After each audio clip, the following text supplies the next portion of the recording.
So WoW had a worldwide travel competition, and they picked me and Rob. Making travel videos all around the world? Yes, please. And just like that, we're packed and ready to move to Iceland. Ever the refined man, Roberto hails an Uber for a peaceful ride to the airport.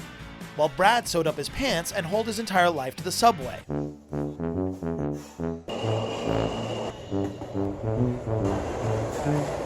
It's all good as we both made it to the big pink plane on time.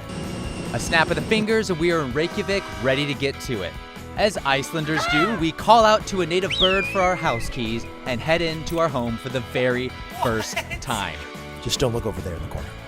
The place is great, fully furnished and stocked with everything we might need.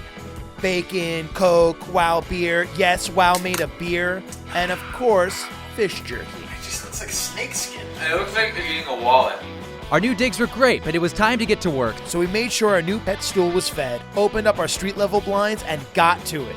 Ooh, it's gonna be a great summer, guys. Sorry. Hey guys, thanks so much for watching. Check out one of our other cities. Right, and don't forget. All right. I know, that's me. Other cities.